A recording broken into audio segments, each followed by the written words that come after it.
Okay. Good morning. Morning, everybody. Thanks for coming once again. So we are back with the Tzurba Merabanan. We're taking a break from the regular format of the Shiurim that we've been going through. It's just finished volume 14. The good news is volume 15 has been published. Hot off the press. We got it this week. So we will continue that, I think, after the summer. But for now, we're going to take a bit of a break, talk about some Inyane de Yoma. We'll discuss a little bit the halachot of Bein Hametzarim, the 3 weeks that we're in, Tishat Hayamim, the 9 days from Rosh Chodesh Av, Shavua Shachar Bo, and Tisha B'Av. So we'll begin today with Bein Hametzarim, and we'll and see how far we get. Next week, hopefully, the plan is to cover a little bit of Hilchot Tisha B'Av itself as well. Now, I don't have books to distribute this week, unfortunately. This material was actually published in the Tzurba Rabbanan Hebrew series. It has not been translated. So this is what the original format looks like. It's much less appealing than the colorful books and charts and everything that we normally have. So I've got the sources in front of me. You're going to have to take my word for it, but I'm not making it up today. But just a couple of things by way of introduction before we get to the halachot themselves. So the 3 weeks, never come around at a convenient time. I think that's something of the tension that we always feel. Every year, you're in the summer, this is the time everybody's on vacation or going out, and it's a time to relax, and it's time to be enjoying and going on holiday, whatever it is, and boom, you have these 3 weeks and these 9 days and the fast days in the middle, and it's almost like, it's an inconvenience. It's an inconvenience now summertime. How could it be that we have these days in which we have all these restrictions? We can't go to the restaurants we want, we can't go to listen to the music we want, etc. It's inconvenient for the 9 days and the 3 weeks to come at this time of year. Of course, I think the first step is that our focus is to shift. Our perspective is to change completely. It's not that this is something inconvenient at this time. No, we have to realize there's a message in it. There's a message which is take a step back, stop from our busy lives, take a step back from things which are convenient or inconvenient to us, and connect with something much deeper that's going on here. Really, in truth, we should be feeling this pain and we should be feeling this mourning all through the year. Obviously, we can't. It's not a healthy way to live our lives, and we have to. That's not the way we do it. We'll see in some of the sources as well. But at least for the start, maybe there's a message that in the most, the happiest time of year, so to speak, is actually a time we stop, we realize, hang on, there's something that's not quite normal here. There's something that's not quite right. There's something that we should be mourning about, and we should have these restrictions as well. Now, I remember when I was on, these questions always come up. For example, when I was on Hilchot in London, so you have this in America as well, in different places, and also in Israel. You have the summer camps that come in during this time of year, and there's lots of questions that are raised. Can you go on Diyalim, and can you go on water Diyalim, and can you listen to music, and can you do certain activities? And the answer always is, really, ideally, one shouldn't really be having a summer camp at this time of year, because the whole nature of the 3 weeks is one where it's not one of excessive happiness. For whatever reason we have, and this is when it is, so this is what we do, so we have to work around it. But it's, the days really are an opportunity, I think, an opportunity to connect to something deeper and not just, tick the box and get it out the way, as we discussed yesterday. So that's mission. So whenever we talk about the halachot of these days, there are two things going on here. On the one hand, there's the formalistic expression. The Chazal gave us categories that you can do this, you can't do that. But that is meant to lead to something else. That is meant to lead to an inner state of mind, an inner state of emotion as well. The Sefer HaChinuch has a line which we've quoted in a different context. It says, meaning that it's very hard to change a person's emotions. It's very hard to change what a person thinks or what a person feels. But it's much easier to change what a person does and how we act. And therefore the halakha comes and tells us what to act, tells us what we can do, what we can't do. And by performing those external actions, in this case, that is meant to help us change our state of mind inside as well. The Gemara distinguishes between 2 different types of avelut, what it calls avelut yeshana and avelut chadasha. And this is related to avelut yeshana, is what we're talking about now. Old avelut, so to speak. Old mourning. Why is it old mourning? Because we've been doing it for 2,000 years. It's something old, it's not something new, something which happened a long, long time ago, before by the destruction of the Beit HaMikdash. By the way, some of the Achronim ask a question. They say normally when it comes to mourning, mention in a moment the parallels between Avelut Shana and Avelut Chalasha, the mourning over the Beit HaMikdash versus Lo Aleinu, the mourning when a person has over a deceased family member. But one of the principles we have is that the individual mourning process, there are different stages. You have Shiva, you have Shloshim, you have the year. Beyond the year, we have a yard site which we mark once every year. But we stop mourning, we get back to our normal life. And the Gemara says that if after 12 months a person continues mourning, so HaKadosh Baruch Hu says, what, are you more merciful than I am? It's not, it's a time to stop. There's a time to stop crying and to move on. Of course you still cry, of course you can still be sad, but it's a different state. So, and one of the reasons is we know there is a gzeira. Because I'll tell us there is a decree that happens gzeira that after a year, there is a certain element of forgetfulness. You never completely forget. But a certain element, the intensity of emotion dies down. There's a certain, and then it's a chesed which HaKadosh Baruch Hu did that goes on. So the question is asked: if we say after a year you stop mourning after a year, so how can we continue mourning 2,000 years later? So the answer is, listen, this is the short. Yaakov says this is a beautiful answer. Because the gzera is that I make mishtakach min alev, but not that achai mishtakach min alev. That gzera exists for somebody when the deceased forgets in that sense of intensity. We forget about them. But if a person is still alive, we don't forget about them. That gzera does not exist. Where do we see this in Chumash? We see this by Yosef. Right after Yosef gets older, the brothers come to Yaakov and they tell him, Yosef has been devoured by a wild animal. Lots of discussions there. And Parashim, did Yaakov really know what happened? Did he not know what happened? At what point did he know what happened? But one of the things the Torah says, that Yaakov could not be consoled. And it says that he mourned with the intensity of the mourning of Shiva for 22 years while Yosef was missing. So what the explanation Rashi brings over there, that ordinarily a person does not mourn with the same level of intensity for years and years and years, because there's a gzera, because it happens at that intensity, there's a certain forgetfulness which enters one's heart, which, as we said, is a chesed that HaKadosh Baruch Hu does, because otherwise the person could not carry on living. That applies when the person is dead. Over here, the person Yosef was still alive, and therefore that was not that did not apply, and therefore he continued mourning in that way. In a similar way, over here we're mourning over the loss of the Beit HaMikdash, but we're mourning over the loss of a chai, not over the loss of a met. Meaning this is something which is reversible. This is something which can be undone, what should be undone. What we are mourning over is not what happened 2,000 years ago. What we're mourning over is what is happening now, today. As the Gemara says, Shami says, Kol do shalom ibna Beit HaMikdash b'yamav, ke'ilu, everybody knows the Bible, which says, ke'ilu nechrav b'yamav, that in a generation in which the Beit HaMikdash has not been rebuilt, it's as if it had been destroyed. Yerushalmi says it in a much sharper language. It says every generation in which the Beit HaMikdash has not been rebuilt, it's as if in our not as if it carried on being destroyed, as if in our generation right now it is being destroyed. Right now it is going up in flames. And we know there are different reasons that Chazal tell us why the Beit HaMikdash was destroyed. We obviously have to go back and look at the reasons why it is gone. Think about how we have those, to what extent those things can apply and how we can change them. So these days really have an element of Avelut, but that is not the end goal. It's Avelut, which leads one to Tshuva, which leads one to introspection, to reflection, and ultimately that is why when these 3 weeks end, we read each week for the 3 weeks we have the Haftarot, the Koranuta. 3 weeks of Haftarot we read about the destruction. After that we have 7 weeks reading about consolation, leading us up through to Elul and to Rosh Hashanah. It's all part of one process. It's just the next stage in that Tshuva process. So in any event, in an introduction. So that is Avelut Yeshana. That is Avelut Yeshana is over the what we're mourning now, these three weeks over the Churban.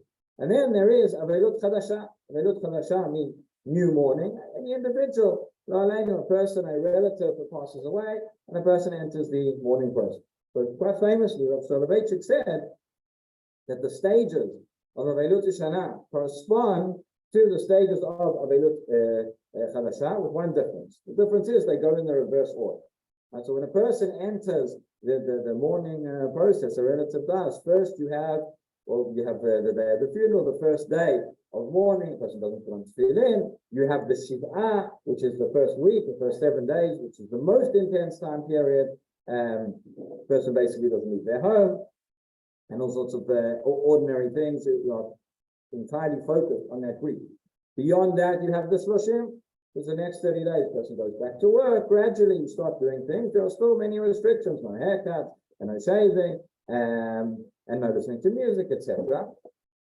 And then, if it's morning for a parent, so then you go through to 11 or to 12 months, the entire year. Again, there are still restrictions, but it's more gradual, less things, but it continues. And then beyond that, life goes to normal. So you have Shiva, Shloshim, Shana. Begins with the most intense form of mourning, and gradually it lessens. That is Avelot Chadasha. When it comes to Avelot Shana, this Avelot over the Beit HaMikdash, the stages actually correspond. I've seen it written in two ways. Of celebration. So the first stage, either the 3 weeks beginning from your Zayin B'Tammuz, which we'll see actually in the Gemara, in the Rambam, in the Shulchan Aruch, the 3 weeks until Rosh Chodesh Av don't really exist. I'll talk about that in a moment. But the first stage, either beginning of the 3 weeks, or let's say from Rosh Chodesh Av, to make it simpler, that he says corresponds to the first year. You go a little bit closer, you get to Shavua Shechalbo, the week in which Tisha B'Av begins. Depending on which day of the week Tisha B'Av is, sometimes last year when it fell out on Shabbat and it was postponed to Sunday, so there is no Shavua Shechalbo this year, but we have the Sunday of the week, beginning of Tisha B'Av. There are a few extra restrictions, so that is Shavua Shechalbo. That corresponds to the Shiva, first period corresponds to the year. The second period corresponds to the Shloshim. Then we get to Tisha B'Av itself. That is the most intensive form of mourning, all the restrictions, etc. That itself corresponds to the Shiva. So it actually, and when you look at what the restrictions are, you see that it corresponds very, very, very well. The difference, as I said, is the order. When it comes to mourning over a relative, it begins with the most intense form and gradually becomes less and less, gets back to normal. Over here, we do completely the opposite process. We begin Yud Zayin B'Tammuz. Again, if you're Shvavi, you don't really, there's not that much that actually happens on Yud Zayin B'Tammuz, but maybe Rosh Chodesh Av, and then Shavua Shechalbo, and then Tisha B'Av is finally the most important. So why is it that the order is reversed? For two reasons. The first one, similar to what we've said already, is that when a person is mourning for a relative, nobody has to come and tell you to mourn. Nobody has to tell you to experience grief.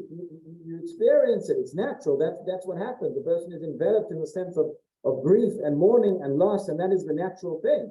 Over here, it's completely the opposite. As I said, it comes at an inconvenient time. Most of us, there may be people here that are connected on such a deep level. You know, I studied in Yeshivat HaKotel.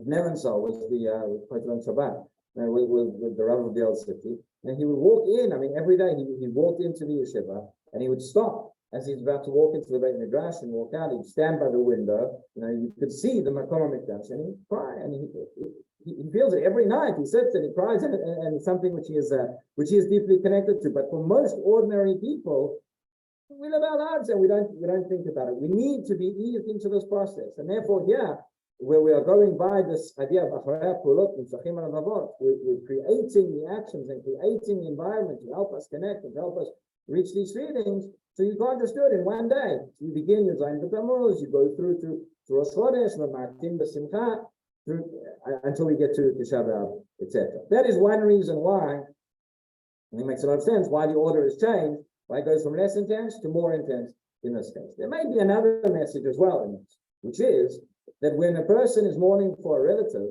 you begin with the most intense period of grief, and slowly, gradually you return, things go back to normal. Because there is a message, which is, this is as tragic as it is, and as upsetting as it is, and of course it's something we remember and it affects us, that life has to go on. And this is the way of the world, and times move on, and you go back, continue with your normal life. This is the ordinary way of the world. Over here, as I said, we're mourning not over a mate, but we're mourning over a chai. The fact that the Beit HaMikdash has not stood for 2,000 years does not mean that this is the way things are meant to be. Does not mean that this is the normal thing. And we're not meant to just go back. The mourning process here is not to help us ease back into our normal life.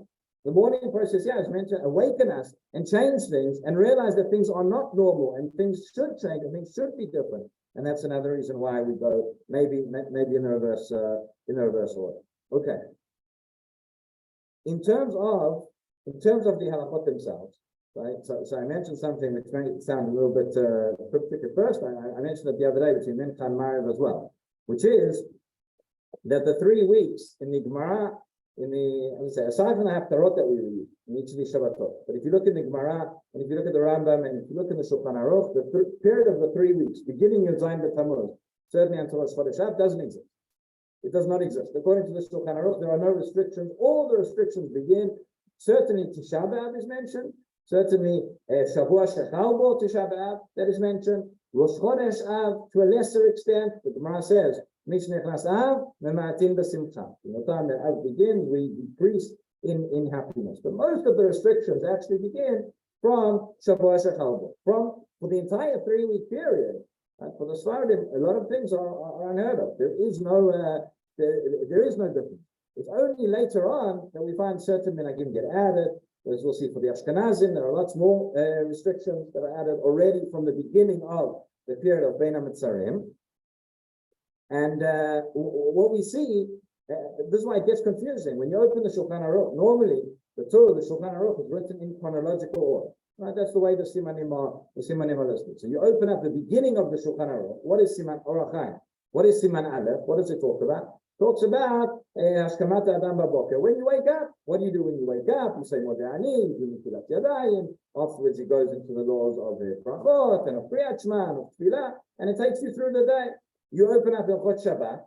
Hilchot Shabbat also goes in chronological order. That's why it begins on Friday afternoon. What are the things you have to be preparing for Shabbat? That's when it talks about cooking, how you can eat the food, hot, etc. It goes through the day. When you open up the Shulchan Aruch, and so we'd expect it to be a siman. Okay, this is what happens from Yud Zayin B'Tammuz until Rosh Chodesh. This is what happens Rosh Chodesh until Shavua Shechal Bo. This is what happens Shavua Shechal Bo until Tisha B'Av. It doesn't work that way. You open up the Shulchan Aruch, and it just says, this is what you do the week of Tisha B'Av. And that's why the Ramah says, well, these things we do already from Yud Zayin B'Tammuz, and these things we do from Yud Zayin B'Tammuz. You want to get the chronological order, you have to go back and forth and find it. Because in the Shulchan Aruch, there is nothing from Yud Zayin B'Tammuz. You didn't think to write it, because there were no restrictions. What we see is that throughout the generations, different things have been added. And the Bach writes that he says all these dinim of the 3 weeks, etc., much of it is based on minhag. And people don't know what the minhagim are, and that's why some people are convenient and some people are too stringent, and we have to understand where it begins and where it ends. Throughout the generations, we find these minhagim have increased in 2 ways, both in terms of the intensity of the restrictions and in terms of the time. As I said, at the time of the Gemara, there were no restrictions from Yud Zayin B'Tammuz. Today there are. And again, I think 2 reasons why this has happened historically. One reason is, and that may be somewhat contradictory. One reason is certainly in Ashkenaz, things were very bad throughout the generation. You know, when Jewish life entailed running away from crusades and running away from exile and persecution and one thing after another, so it was part of the, where do we find an expression of this? Birkat Kohanim, for example. Birkat Kohanim, so in Eretz Yisrael, the Kohanim go and do it every day. In Chutz La'aretz, the Sfardim do it every day, but the Ashkenazi practice is only on Yomim Tovim, and only at Musaf of Yomim Tovim. Why? Because Birkat Kohanim has to be b'simcha. Like the bracha is the breath of Moshe ba'ahava. It has to be done b'simcha. And throughout the generations in Ashkenaz, they didn't have simcha. They weren't able to do it. Only on Musaf of Yom Tov were they able to do it, or they're able to say Birkat Kohanim. So that is one reason why we find this is just the way things were, and people connected, I suppose, to this idea of Churban and of Galut. And therefore, it was that's why Avarachamim was instituted, for example, after Crusades, and things like that.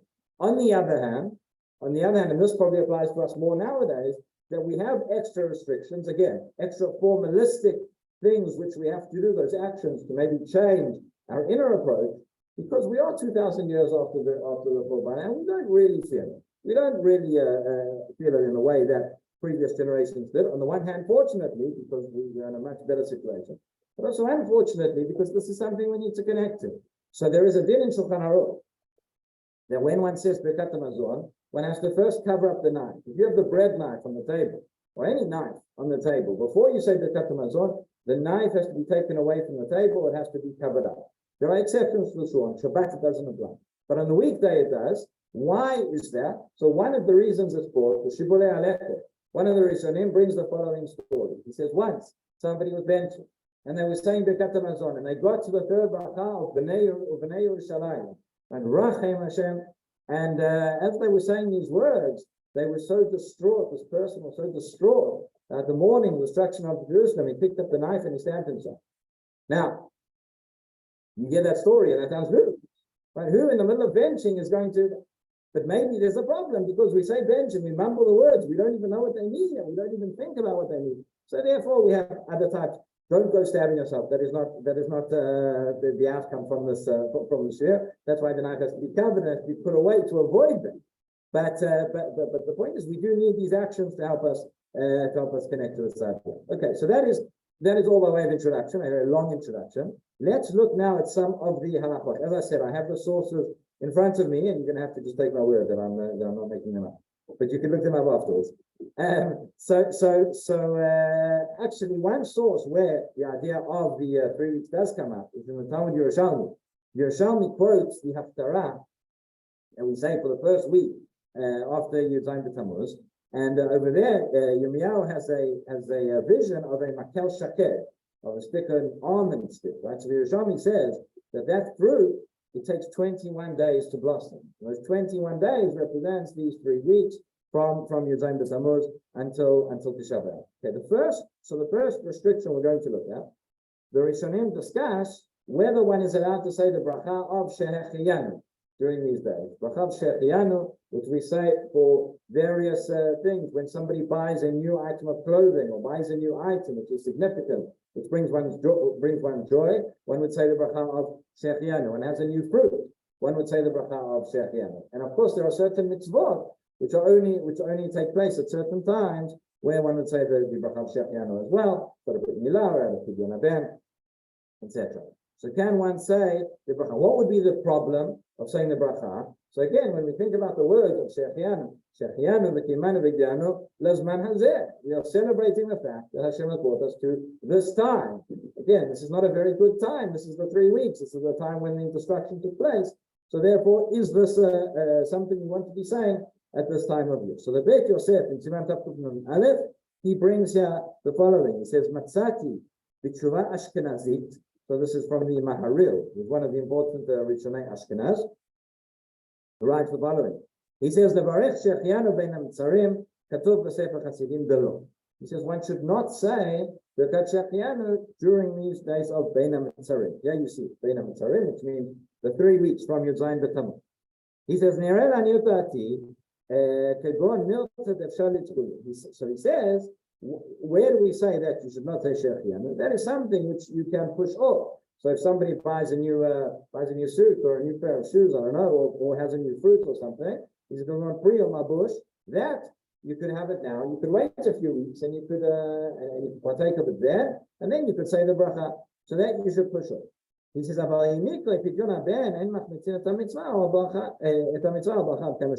says if we're saying we have a mitzvah like a pidyon ben, which has a certain time period, 30 days after the child has been born, that happens to fall in this time. Okay, so that's the time. You say the bracha of Shehechiyanu. We're not going to push off the mitzvah because of that.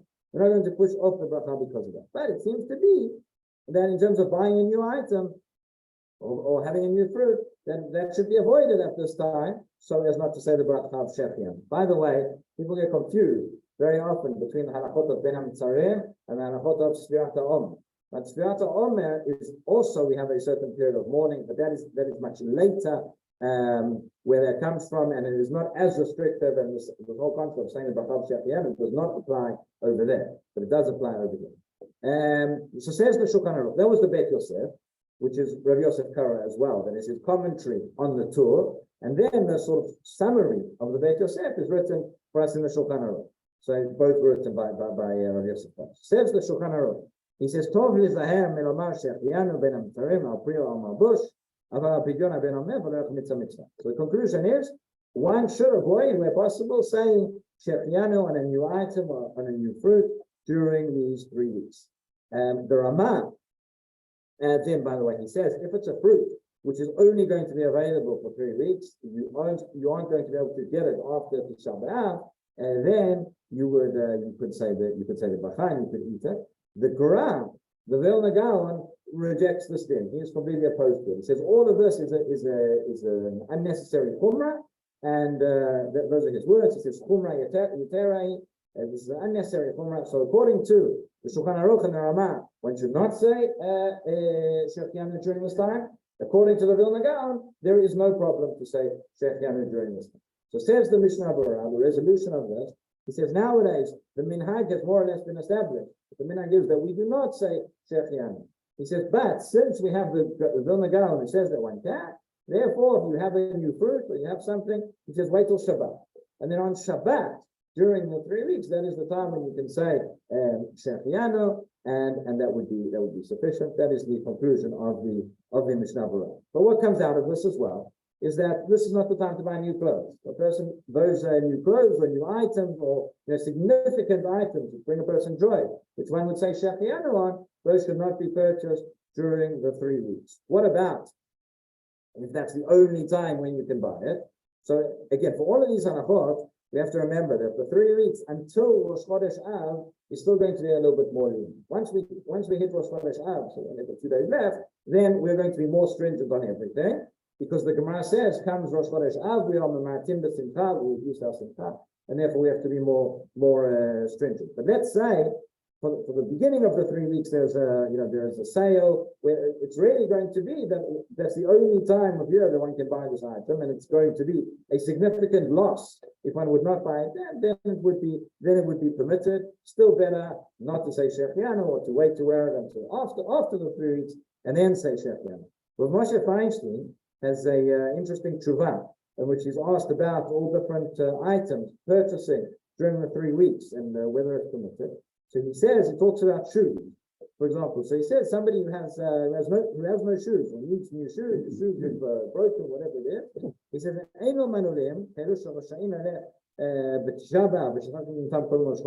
sorry, no. So here he's talking about, he says, let's say the only shoes, you have a pair of leather shoes you cannot wear on Tisha B'Av. So you have nothing, sandals or whatever shoes to wear on Tisha B'Av, and you forgot, and you haven't bought them before Rosh Chodesh. So he says, in such a case, he says, then you would be allowed to buy them even in the week of Tisha B'Av, because otherwise you have to go barefoot on Tisha B'Av, and that would be very, very difficult. He then talks about what about buying new tefillin? So he actually says that new tefillin you could buy during this period, because that is just for a mitzvah. He says a talit, on the other hand, talit, which essentially is a beged, is a garment. You use it for mitzvah purposes, but essentially it's just a garment, and one would say shechianu over a new talit, and therefore he says the new talit should not be bought during this time period. Then he's asked a question about what about buying a new car? Could somebody purchase a new car during the 3 weeks? Interesting as well. He says you're buying a new car for your own enjoyment, for your own pleasure. Because that is forbidden even from Yudzayin B'Tammuz. Why? Because that is something over which you'd have to say Shechianu. This is interesting. Hilchot brachot is not a topic today, but generally when buying new items, there are two brachot, which one might say. Something certainly as significant as a car, that is a purchase which would warrant a bracha. So if it's just going to be used by you as an individual, the bracha would be Shechianu. However, if it's going to benefit others as well, then the bracha is hatov v'hametiv.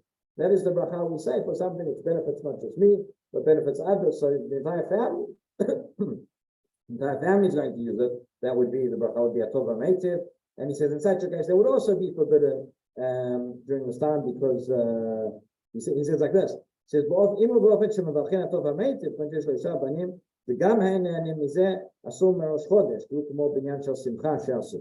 So he says then, from Rosh Chodesh, when we have to limit our simcha, our happiness, and this purchase would certainly make great happiness, that would be forbidden. But he says, you're buying the car not for your enjoyment, not for your personal use, but it's only for your work, more truck. וגם מכונית קטנה אפשר גם כן של הפרנסה, ורק בדין מעטים משא ומתן, he says there may be more room to be lenient. So bottom line is, don't go buying new cars during the 3 weeks. Okay, and then we said the thing regarding the bracha of Shechianu. One more point, which the poskim point out over here, is that we said Shechianu, you say over a new fruit, right? I think I mentioned this once before on Rosh Hashanah. So you have on the second day of Rosh Hashanah, there's always a question about whether we say Shechianu. So if you do, and also Shechianu over the Tkiat Shofar. So it says so this year, I think this year, I think Rosh Hashanah, the first day is on Shabbat, right? So therefore, the second day is the first time you're blowing the Shofar. So then there's no question regarding the bracha of Shechianu because it's the first time for that year. But in a year where you have Tkiat Shofar on both days. So the minhag, I think, of the Sfari minhag is not to say, the Ashkenazi minhag is to say, but you should have a new beged or a new fruit as well. That's what it says. So normally, either the Baal Tzokeh will wear a new item of clothing, and you can have that in mind for Shechianu, or as I saw once, the Tzokeh walks in with an avocado, so he has a new fruit, so we can say Shechianu for the shofar. So what if you have a new fruit during the 3 weeks? Somebody who is ill, or a pregnant woman, or who has a craving for this particular food, and we said you shouldn't have the new fruit now, so it's not to say Shechianu. So it's brought in the poskim that there is no problem. So the Mamar Mordechai, which is a Mordechai Eliyahu, he says, "Am mu'belet hamit aver lepli chadash v'kem choleshet tzarich lakach." If a pregnant woman who wants this new fruit, or a sick person who needs it, they can eat it. Yochlu v'yibrachu Shechianu. As we've seen already, the Gra says there's no problem to say Shechianu in the first place. Certainly, if somebody who's ill or who needs it, that would be okay. So that is in terms of Shechianu. The next issue which is brought here, which is raised by the poskim, is the question of Tispora, the question of having a haircut. Sorry, we have a question. Yes, two questions. Let's say take this car, and you said I told them they should for the family, no Shechianu, just I told them they should, trying to buy it. The question was, if you buy, so the question was, again, not related to the 3 weeks, but regarding Hilchot Brachot. If you buy a car and you're going to use it for your family, it's going to benefit others as well, then yes, the bracha would be a Tov HaMeitiv and not Shechianu. Okay. What is doing the 3 weeks? Let's get not the mandate. 3 weeks. You go and do it, and you're going to buy a car, but you're not going to take possession of the wall or anything else. But you do all the paperwork, all the agreements, except you say, it'll be up to the mandate. Okay? Is it part? Why I don't quite understand the question. You're going to lose the deal if you don't sign it then. Can you do everything but the purchase in terms of negotiation and agreements and delivery? But you said that after 54. That is right. Okay, so the question was, can you go and right, so the question was in terms of going and making a purchase, if you go and you're doing all the negotiations and you're signing the contract, etc., and doing everything during the 3 weeks or the 9 days, but you're not taking possession of the object that you're only doing after Tisha B'Av, would that be permitted? The answer is again, that would be if the situation is that this is a davar aved, meaning you're going to lose out on the deal, and it's going to be impossible, and if you don't get it now, it's going to be a great loss. And you're going to lose money out of it. Certainly before Rosh Chodesh, and probably after Rosh Chodesh as well, that would be okay. But if one can wait and one can postpone it, then yes, part of the idea here is that while we are minimizing transactions, etc., part of the reason, as we've explained already, is because of Simcha. Part of the reason also is because of Hesech Hadat, because this is something which is distracting one from the Avelut, and in these days one should be focused on the Avelut and shouldn't be focused on making business deals and things like that. So if it can be avoided, it should be avoided. If it can't be avoided, it's going to cause a loss, then it can be signed and the position will be taken off. Okay. So what about, so next case is Tisporet, having haircuts and shaving, etc.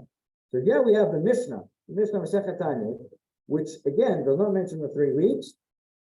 In fact, but it does mention the Shavua Shechalbo, the week in which Tisha B'Av falls. It says Shabbat.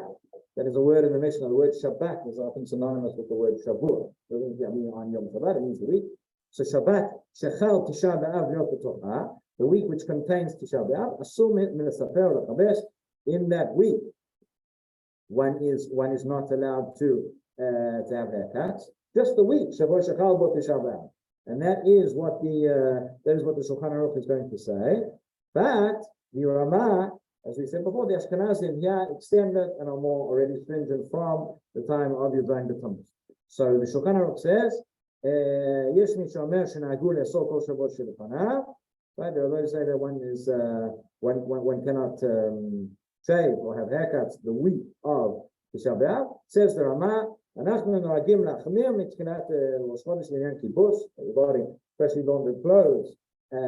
We'll get to a little bit later to understand. Obviously, kibbutz in our days is very, very different from the concept of kibbutz in the days of the Gemara and the Shulchan Aruch. But nonetheless, he says regarding haircuts, well, to spoil it, noagim nachmir mi Yudzayin B'Tammuz. This is we are machmir on this from Yudzayin B'Tammuz. That is in terms of having haircuts and in terms of shaving one's beard. Okay, so the Mishnah Berurah right here says that he says to spoil it, that in theory that yes, it would apply. He says in terms of haircuts,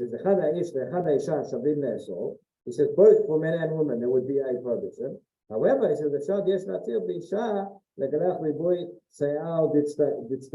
in other words, meaning if a woman wears a hat or a hair covering and the hair gets a little bit longer, that it's not going to fit underneath and needs to be trimmed in terms of that would be permitted to do during these days. But otherwise, just a haircut would be the same for men and women. Okay, next question. This is one which comes up a lot, which people ask a lot about, is the question of listening to music. Listening to music during the 3 weeks and during the 9 days. So this is maybe one of the most well-known halachot, one of the most well-known halachot throughout the 3 weeks and throughout the Omer. The truth is that it's not actually written explicitly anywhere. We don't ever say if it's that says one cannot listen to music during these days. However, what do we have? So first of all, we have a Gemara Gittin. The Gemara Gittin says that when after the Churban, after the destruction of the Beit HaMikdash, one should not listen to music ever.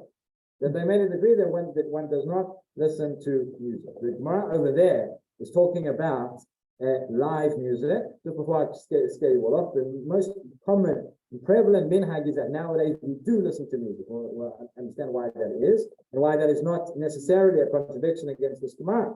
But again, the concept of music going back hundreds of years and going back thousands of years was different to the concept of music nowadays. Part of the reason might be as well that music was a central part. It's also something which brings joy.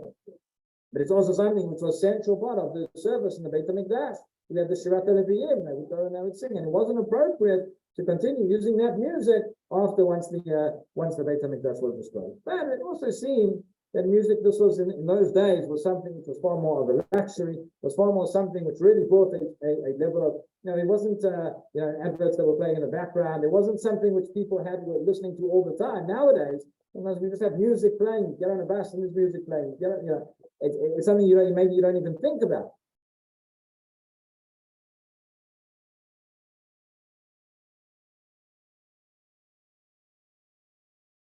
Live music, live musical instruments. Once we get to electronic and radios, etc., and MP3s, that may or may not change things, but it's certainly not in again, the same thing may apply, but it is a different category which has to be examined on its own.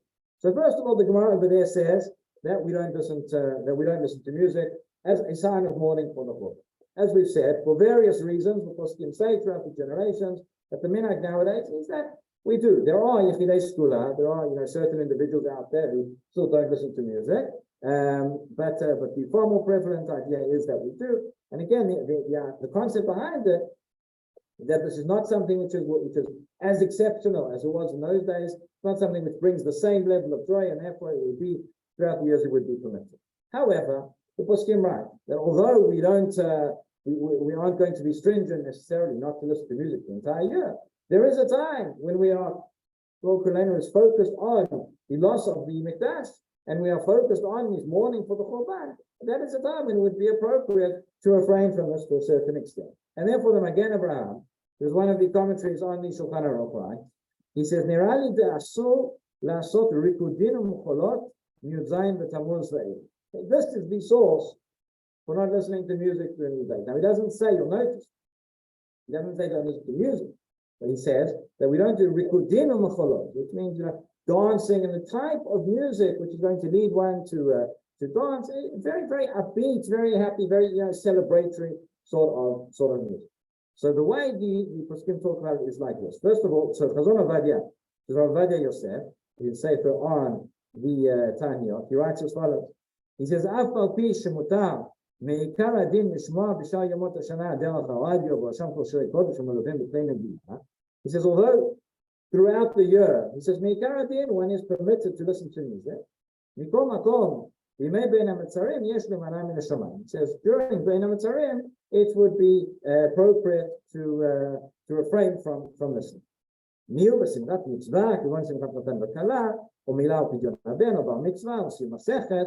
He says, if you are at an occasion which is a mitzvah, then he says it would be mutar lishma shirei kodesh u'meluvim b'klei negina, shekol shehi simchat mitzvah yesh lakel b'davar. He says that over there, at a mitzvah occasion, such as a wedding with milah, bar mitzvah, sim masechet, then one could listen to music there as part of that. This is talking about, again, before Rosh Chodesh. This is talking about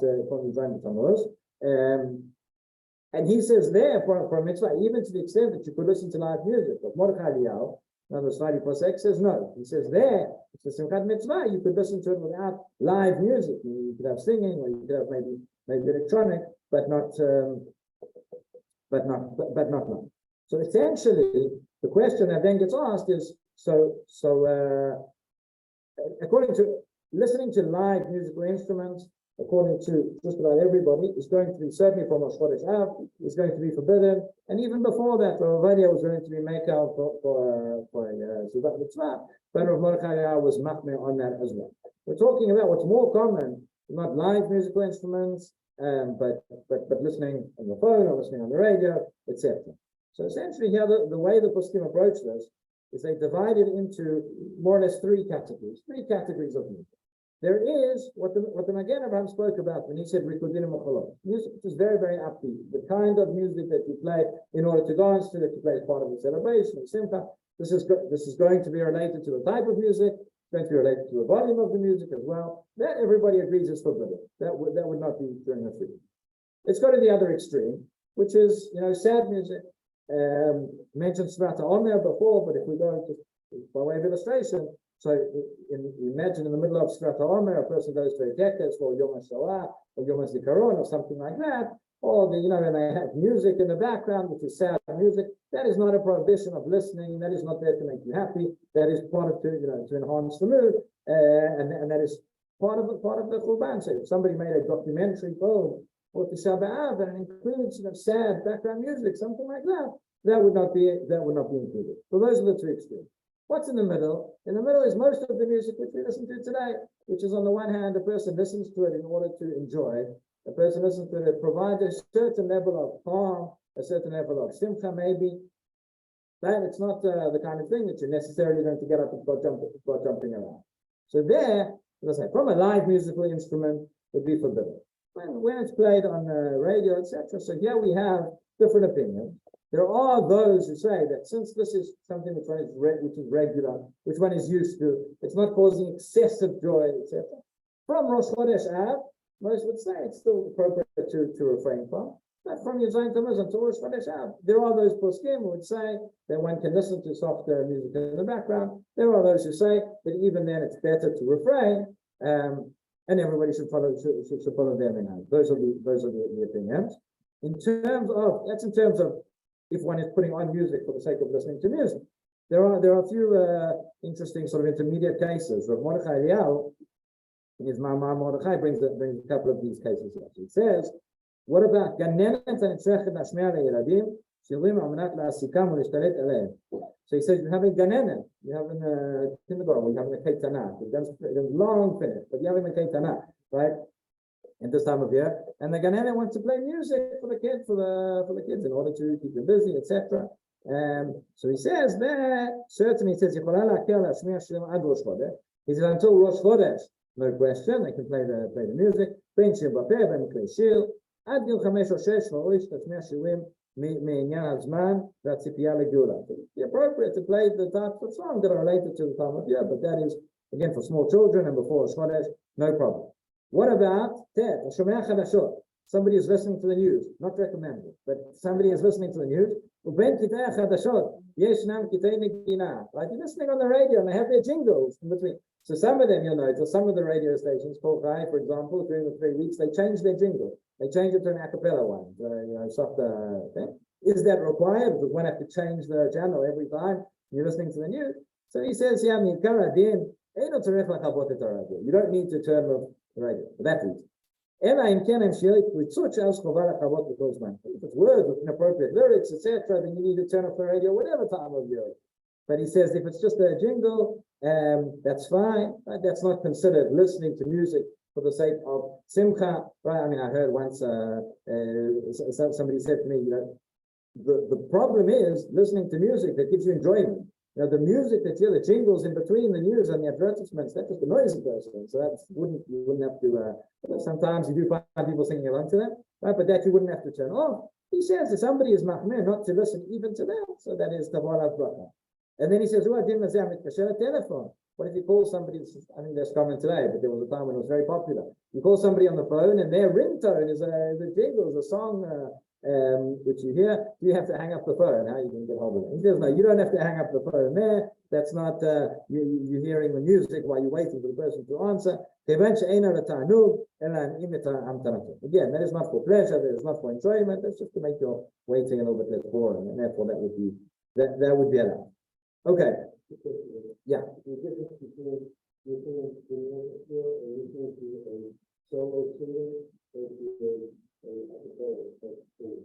Is there a difference between listening to an orchestra? Do you mean recorded or okay? So is there a difference between listening to a recording of somebody singing or with musical accompaniment or a cappella? Okay, so I would say like this, that again, the zera when we're talking about is a musical instrument. So the poskim to discuss whether the fact that I'm just listening to something recorded does that in and of itself count as like an instrument or not? Probably not. So if one was listening to just somebody singing, where it's clear that somebody is singing, and it's clear that there is no music in the background, that would seem to be more lenient. The difficulty is a lot of this a cappella music today. There are many a cappella bands which you will listen to. If I didn't tell you that it was an a cappella band, you would have no idea. It's made in such a way that it's meant to sound like ordinary music. So if you don't actually know that it's an a cappella, it really sounds like it. So you might say maybe it's not the same. I think that the more appropriate distinction to make would not be between a cappella, which I don't know is a cappella, versus something that's with music, but rather, like we said before, in terms of the nature of the music. If it is a very, very certainly before us, if it is a very, very upbeat sort of music, even if it's a cappella or not, but it sounds like it's got music, then it would be appropriate to be more stringent. Versus if it's a soft, quiet, even if it's got music playing in the background. But again, as I mentioned, there are poskim that are lenient over there, but there are others that are stringent even as well. Okay, maybe it depends if you like Hazanot or not. I was actually once at a rabbinic conference. I think it was during Shvat HaOmer, and they had a dinner, and at the dinner they had the entertainment. It was during Shvat HaOmer, so they had somebody got up and sing Hazanot in the musical. Yeah. The person who's going to join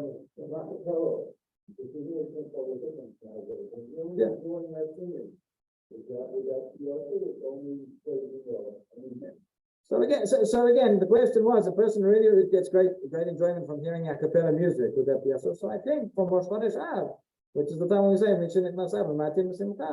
from that point one should refrain from that. Yeah. So this is the section. So up till now we've discussed from Rosh Chodesh from Yud Zayin B'Tammuz until Rosh Chodesh Av. From Rosh Chodesh Av, again, this is where we have the first mention of this in the Gemara, in the Mishnah, in fact, Mishnah Masechet Tanit, tells us, Mishin Nechnas Av, V'Ma'atim B'Simcha. From the time that Av comes in, we reduce our happiness. What does that mean? What does that mean practically speaking? The Mishnah doesn't say. Shulchan Aruch tells us the following. He says, Rosh Chodesh Ad Hatani. So from Rosh Chodesh, and again, this is where Hilchot Bein Hametzarim begins in the Shulchan Aruch. But he says, from Rosh Chodesh until the fast, until Tisha B'Av, V'matin, we reduce. But b'masa u'b'matan u'b'binyan shel simcha. So when it comes to commerce, going out and buying things and building things, again, shel simcha, which are of simcha, which are meant to bring happiness. In other words, this is to exclude something which one needs to do just for general maintenance, right? If something is broken in the house and it needs to be repaired, that is not, when you're speaking, that's not shel simcha, which normally things which they didn't have to do. So he says, "Kegod beit chatanot livno or binyan shel tziyur v'chiyur." So he says, for example, someone's building a beit chatanot, building a house for somebody who's going to get married, u'b'nitiyah shel simcha, and planting of simcha, which was the custom of kings. They would go and they would plant trees and all sorts of things. That is something which one should refrain from during these days. Talks here as well about making sewing new clothes and things like that one should not do that during this time as well. And then we get to one of the most, another well-known restriction of the 9 days, which is eating meat and drinking wine. And we'll talk about this and that will end for today. So again, it's interesting that in the Mishnah, it does not mention refraining from meat and wine throughout the 9 days. What the Mishnah says, Erev Tisha B'Av lo yochal adam shnei tavshilin, lo yochal basar v'lo yishteh yain. So in the context of Sudam of Seket, in the context of the day before Tisha B'Av, there it says one should not eat meat and one should not drink wine. Again, meat and wine represent simcha. These are luxury items, the things which people really enjoy. So it says the Shulchan Aruch that there were different minhagim regarding this. He says, Yesh minhagim shelo le'echol basar v'lo yishtot yain b'Shabbat zor. In other words, this entire week. There are those who have the minhag of meat and wine for Shavuot Shechalvah. There are those who refrain already from Rosh Chodesh. And then, yes, if anybody does this today, but those are already all 3 weeks, don't eat meat or drink wine. And I just have to say, every year, we get to this tension between the outward expression of formalistic act versus the spirit of the law over that. So every year you get to Tisha B'Av, you see all the sales and all the special offers and all the restaurants. We have a special fish menu for the 9 days. Or again, we can't say that it's forbidden. It doesn't say anywhere that one can't eat at a restaurant during these days. But again, the whole point, there's something that seems to be missing the point. If the idea is don't eat meat because meat brings simcha, so you can say you're just going to replace your simcha of meat with fish or with cheese or whatever other food that you have. Going out and having these gourmet feasts and luxurious meals, that seems to be a little bit missing the spirit of the law, if not the letter of it. So anyway, he says the Shulchan Aruch. So he brought this custom that there are those who already throughout the 9 days refrain from eating meat and drinking wine. And this seems to be one of the cases where the Ashkenazim and the Sfardim do the same thing, meaning from Rosh Chodesh, we don't eat meat or drink wine. The difference is on Rosh Chodesh itself. So many of the Sfardi poskim say that on Rosh Chodesh itself, one could still eat meat on that day and drink wine. According to the Minhagei Ashkenaz, one would not. One would not eat on Rosh Chodesh. The exceptions to this, so Shabbat is the most famous exception. Shabbat, which falls during the 9 days, and even if Tisha B'Av itself falls on Shabbat, as it did last year. So then on Shabbat itself, there are no restrictions in a sense. One can eat meat, and one can drink wine, and one can have whatever one normally has. Sorry? Okay, so Brit Milah, so again, so we're going to get to Sudat Mitzvah, which is another category. I don't remember if it's actually brought in here. It's actually not brought in here, and I'll explain why in a moment. But what about leftovers of Shabbat? This is an interesting discussion, which the poskim say. If you have some of the meat from Shabbat that's left over, could you eat it on say Shabbat? We'll have a malka. So the Birkei Yosef, who's the Chida, he writes, Yesh mekilim lechol basar muvushal sheneshtehem mesudat Shabbat, mikol makom ein lemchot b'mekilim. So he says there are those. It sounds like that he himself does not subscribe to it, but there are those who say that the leftover meat from Shabbat could still be eaten on Motzei Shabbat. The Sharei Tshuva Well, the Poskim says, no, in our place that is not the minhag. He said, I've never heard of anybody who is lenient on this, for who bichlal pour it together. And that's not something that we do. I think that is the more widely accepted time, that you eat the meat on Shabbat, and you should pace yourself. You should put the right amount so that you don't eat the leftovers, or put it in the freezer, and you can have it later. I remember a few years ago, share the story. When my son was born, it was during the 9 days. And he was born on Shabbat. He was born a few minutes before Shabbat came in. So we spent Shabbat in the hospital. And I had a family member who came to visit on Shabbat, and they bought some food, in the hospital, whatever. They bought some food. And she kept saying to me, eat it on Shabbat because it's fleishy.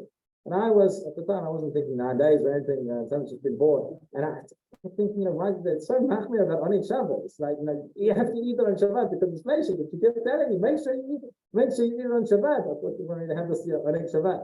And then suddenly I realized, it's 9 days after Shabbat, I can't eat the meat anymore. Okay, that's fine. So that is that seems to be our minhag. There is another exception, as was mentioned here, that if you have a Shabbat mitzvah, so one of the things which was brought, and this is quite controversial, regarding a Shiur Masechet. A Shiur Masechet is considered a Shabbat mitzvah, where everybody relies on a Shiur Masechet, where it is quite encouraged by the halacha, is when it comes to the Tanit Purim, when it comes to Erev Pesach, where there is the fast of the firstborn. Nowadays, very unusual for anybody who actually does fast on that day. The minhag is, and it's brought, that one goes to a Shiur Masechet in the morning, and that would exempt one from the fast over there. Yeah, this is a question that comes up in summer camps a lot as well, regarding this during the 9 days. If one is having a Shiur Masechet, which they say that mitzvah, then one would be permitted to eat meat and to drink wine.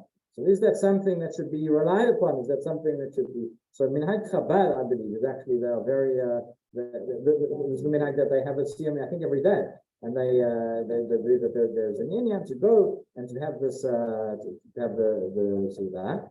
What one needs to bear in mind, if one does rely on it, that has to be genuine. Now, unfortunately, sometimes you find it that people.